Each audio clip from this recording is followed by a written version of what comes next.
Okay, we are back and we're here to think about bacterial growth. This ends up being a fairly big topic because we have to understand what bacterial growth is, how we think about it, what cells have to think about. We have to think about how we keep track of it and how we can learn about it. So this may be multiple videos. I don't know how many it will take to get through bacterial growth. But you will discover this as I discover this. So here we go. Bacterial growth is not about a single cell getting bigger. It refers to populations getting bigger. So bacterial growth is an increase in the number of cells in a population. So we think of it as similar to what happens in human cells, where they split into two cells. They get bigger, and then they split into two cells. That's what human cells do when they divide. But human cells have to do mitosis. They have to copy their nucleus. And bacterial cells don't have a nucleus. Prokaryotes don't have a nucleus, so they don't have to do the mitosis part of cell division. But most of what they do is the same. So again, bacterial growth is going to be increasing the number of cells. And the word we use for a cell getting bigger often is elongation, because cells are getting longer. And so we can draw a circle to represent a cell cycle that bacteria might use, but really all cells use this when they are dividing, with very few exceptions. They have to make copies of their DNA. They have to make copies of enzymes. And let's think about what those enzymes would be doing. Now would be a good time to pause the video and remind yourself what is an enzyme. And hopefully what you came up with was an enzyme is a protein that catalyzes a chemical reaction. And hopefully you reviewed what a chemical reaction is or what a catalyst is. But it is a protein that makes a certain chemical reaction go faster. And there are lots of chemical reactions cells have to do. So they have to make new lipids so that they can put them in their membrane to make their membrane bigger. And to make those lipids, they have to break down molecules they bring in and change them into lipids. And that requires chemical reactions. That requires those enzymes. They have to move the lipids to the membrane. That requires enzymes.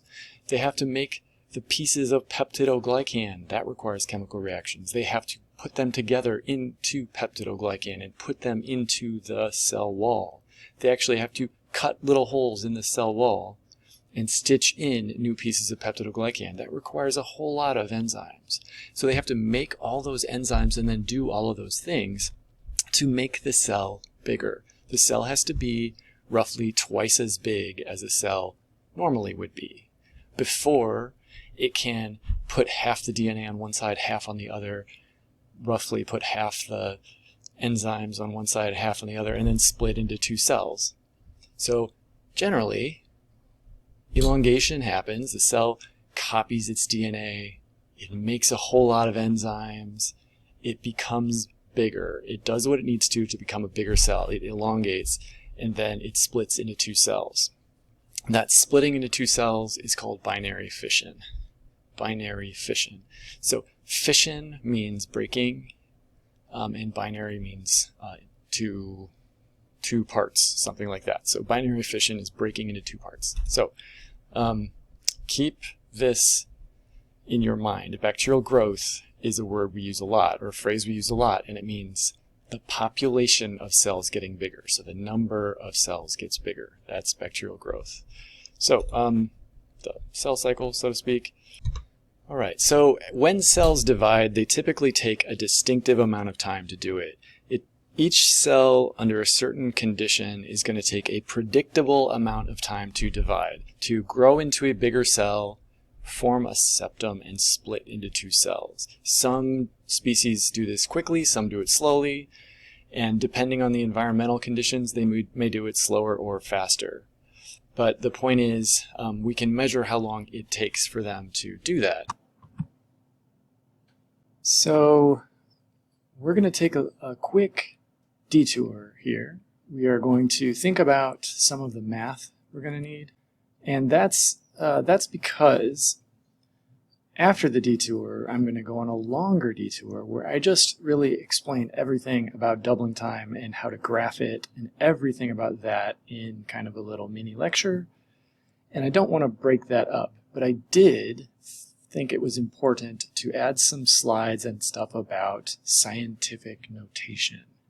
And I'm going to do that now. I'm going to talk about scientific notation now. And then after that, we're going to jump fully into cell division and how we think about it and how we graph it. But first, let's think about scientific notation. So the whole idea is if we're thinking about exponential growth, we're thinking about many orders of magnitude because 3 doublings increases a population size by 8. 4 doublings increases it by a factor of 16. And so between 3 and 4 doublings, you've multiplied the number of cells by 10. Even if it takes an hour for the cells to divide, overnight they go through 12 doublings. And that means they go up by, I don't know, you figure it out, lots and lots. So we need to figure out how to graph this, and part of it is we need to think about how to handle the numbers, and that's scientific notation. So we're going to be looking at big numbers and small numbers. We need to use scientific notation. And if you're not familiar with scientific notation, what you should know is it's just a way of writing numbers that is kind of compact. And what we do is we write 2 numbers and we multiply them together. So it's a product of 2 numbers. One of them is the base, we always use base 10, raised to some power, and that's called the exponent. And the base has to be 10 and the power has to be an integer, so it has to be a whole number. It can be positive or negative, but it can't be a fraction. And then the other part is the coefficient. And this has some very specific formatting. It has to be 1 integer to the left of a decimal point. And it can't be 0. And then to the right of the decimal point, it can be any number of integers, just depending on how much precision we have, how many significant figures we're keeping. So that can be different, but there has to be 1 digit to the left of the decimal point. And so an example of this is Avogadro's number. If you're familiar with this, this is the number of atoms, or the number of things in a mole of something. So roughly the number of, I don't remember chemistry, carbon something. But if you have a mole, you have this many of the thing. I think of it kind of like a dozen. If you have a dozen of something, you have 12. If you have a mole, you have 6.022 times 10 to the 23rd.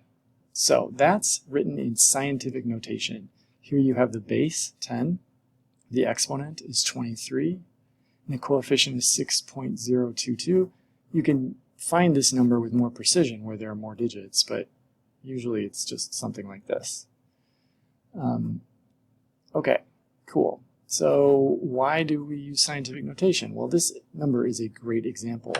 Another way to write it is decimal notation, where we just write it like a normal number, and this is what it would look like. It's a lot of zeros. How do you keep track of them all? How do you look at this and know that you didn't use too many zeros, or miss a zero, or something like that? I don't want to write that many zeros, so I'm going to write it this way. You could also, there is a name for this. There are words you can use to describe this. This is 602.2 sextillion. So this would be millions, billions, trillions, quadrillions, quintillions, sextillions. So you have 602.2 sextillion. That's a huge number. It's much easier to write 6.022 times 10 to the 23rd. Okay, so that's what it's about. So now I'm going to go through 4 examples. Just so that you can see how I do this in case you have forgotten how to do it. We're going to do conversions. We're going to go back and forth between decimal notation and scientific notation. So here's our first problem. Let's convert 483,000 into scientific notation. So first, we actually have to stop and think, is this number bigger than 1 or smaller than 1? If it's smaller than 1, it's going to be like 0 point something. But it's not. It's bigger than 1. And that tells us that we can put a decimal point here. We can put a phantom decimal point at the right side of this number. So we're going to have 483,000 decimal point. What we're going to do is imagine moving that decimal point to the left, one digit at a time, until the decimal point is in the correct place to make a coefficient. Okay? And remember, the coefficient has to have one digit to the left of the decimal point. So we have to take this phantom decimal point and move it once to the left, and again, and again, and again, and again, till we have something that looks like 4.83000. That's basically the shape of the coefficient. We can delete some of these zeros later if we want to. So how many times did we move the decimal point to get it there? From the right side all the way to where it is now, we moved it 5 times, and that tells us the exponent for scientific notation, which is 5. And then how many digits will the coefficient have? That depends on how many significant figures we're keeping and how much precision the number has. In microbiology, we're usually going to use 2 or maybe 3 significant figures, sometimes less. So our coefficient is going to be 4.83. So we know the coefficient, the base is 10, and the exponent is 5. So that gives us our answer, 4.83 times 10 to the 5th power. Now, let's do a small number. This is smaller than 1. It's quite small. There are a lot of zeros between the decimal point and digits. So what do? Again, we have to move the decimal point until it makes the coefficient for scientific notation. So our coefficient will be 2.25. And we're going to skip the rest of the digits because in microbiology we rarely have enough precision to use all those numbers. So we know our coefficient, and we have to move the decimal point to the right enough times to make that coefficient. So how many times did it have to move? 1, 2, 3, 4, 5 times. Well, and since it moved to the right, we know we're going to use that number 5, but it's going to be negative. So our exponent is negative 5. So we know our coefficient and our exponent, and our base is 10. So our answer is 2.25 times 10 to the minus 5th, or 10 to the negative 5th power. So when we are looking at is the number smaller or bigger than 1, that's really going to tell us, is this going to be a positive or negative integer? For a big number, it's going to be positive. For a small number, it's going to be negative. But we're always going to be moving the decimal point to make that coefficient to figure out whether this is a 5 or a 4 or a 3 or a 200 or whatever. Okay, let's do something more challenging. Let's convert scientific notation into decimal notation. And here it's more important to figure out if it's bigger than 1 or smaller, because now we have to move the decimal point either to the left or the right, and there's no visual thing to tell us. So you tell me, is this bigger or smaller than 1? Go ahead and pause the video. And it's always a good idea to pause the video and just write down your answer. See if you can do it, write down your answer, and then see if you get the same thing I do. So here's some stuff about exponents. If this exponent is 1 or bigger, then the whole number is going to be bigger than 1. If this exponent is negative 1 or smaller, this whole thing is going to be smaller than 1. That's what this says. 7 is big. So this is going to be a big number. So that means we're going to try moving this decimal point to the right 7 times. And as we go, we're going to add zeros. So here's what we're going to get. 5, 7, 3, 0, 0, 0, 0, many zeros. Okay, I don't even want to count that. I think that's 5 zeros. What I'm going to do is add commas to make this look nicer. And so I start at the decimal point, 1, 2, 3, comma, 1, 2, 3, comma. And that looks like 57,300,000 to me. 300,000, sorry. 57,300,000 to me. Okay, one last conversion problem. Let's convert 2.4837 times 10 to the negative fourth power into decimal notation. So this is smaller than 1 because this is a negative exponent. So we're going to move the decimal point to the left 4 times. So here's what it's going to look like. 0.0002487. But this has too many digits. We're going to take that down to 3 significant figures, and we're going to get this as our final answer, 0.00248. Oh, right. This is important. Notice I always put a 0 to the left of the decimal point. That's the way to do it. Put that 0 there. If you don't put the 0 there, it's hard to see. People will make errors. It's bad communication to skip that decimal point. Always put that decimal point there. So here are some practice problems you can do. And if you go to the final slide of the slides, you'll see the answers. But I don't go through them in a video or anything like that. And I'm not sure whether the videos have the right answers to match, but the slides are updated. The slides will definitely have the answers. Okay? Well, good luck.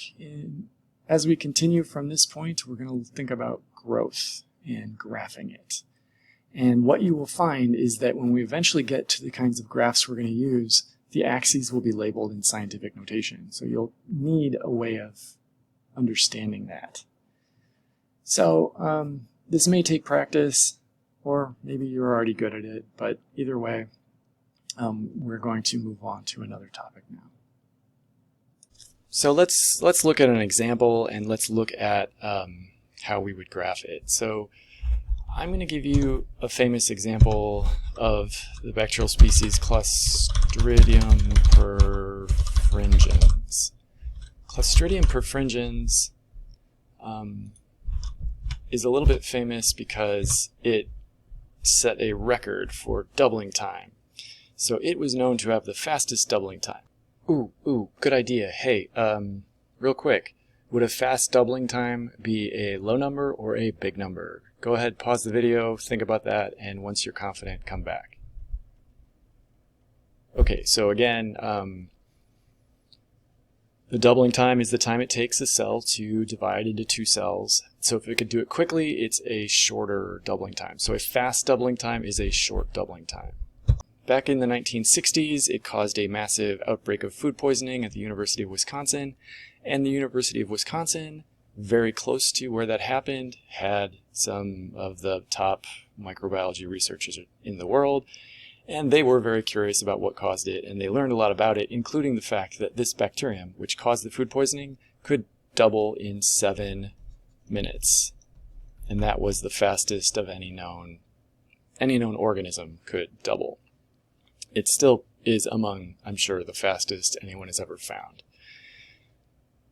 So what I want to do is graph growth. I want to graph what would happen if Clostridium perfringens was growing.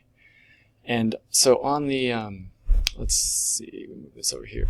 On the y-axis, we'll have the number of cells. So that's technically the population size. And in units of cells. And then down here, we'd have time in units of minutes. So that's what we're going to graph. So let's say that at time 0, we have one cell. So on this axis, we can go 0 up here.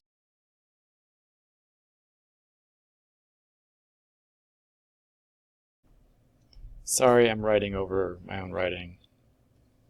Sometimes you have to do what you have to do, you know what I mean? So at time 0, we'd have 1 cell of Clostridium perfringens. And then by 7 minutes, that's the doubling time, by 7 minutes, that cell would have become 2 cells, which would be like here. Well, 7 minutes later, those two cells would have doubled again. And 7 minutes later would be 14 minutes. So now it'd be up like 4 cells total. 7 minutes after that, 21 minutes, each of those 4 have doubled again to make 8 cells. 7 minutes after that, 28, each of those have doubled to make something like 16 cells. 7 minutes later, 35 minutes, each of those 16 have doubled, and now we have something like 32. And at 42 minutes, which is 7 later, that 32 would be 64, which is off of the screen. And I'd just be guessing it'd be up here somewhere. And I don't think I can put that point where I want to put that point. There. That's about where it would be. So this gives us a distinctive shape. This gives us a distinctive exponential growth curve.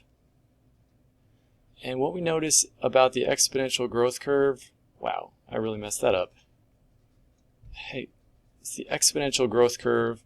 The slope keeps increasing. It gets steeper and steeper and steeper, but also it gets challenging to keep it on the page. And that is literally the problem we're thinking about right now, is if Clostridium perfringens falls into a vat of beef gravy and grows overnight, it's going way more than 42 minutes. It's going hundreds of minutes, and every 7 minutes the population doubles. So it's going to go into the millions and billions and trillions. And how do we graph all of that? That's what we got to think about here. So exponential growth is a challenge. And if we put a typical growth curve on a typical kind of graph like this, we see exponential growth. And again, it's going to go off the chart. In this case, I made up a data set for us to look at. And in this case, instead of going off the top of the chart, here, the numbers at the bottom are so squashed together we can't see what they are. So in this graph, it's the same kind of graph with time on this axis and cells in this axis. But here, instead of going up by 1 or 2 or 5, we're going up by 200,000. Add another 200,000, we get 400,000. Do it again, 600,000, 800,000, a million, 1,200,000. So this is very similar to this kind of graph. It's just these numbers are much bigger. So, cool. So what do we do with this? Well, this slide you might notice is asking you what's the population size at this data point. Well, the truth is you can't tell because all of these numbers are squashed down at the bottom of this kind of graph. So in the next video, we will look at how we can address that and do some of this graphing. Okay? So I'll see you there.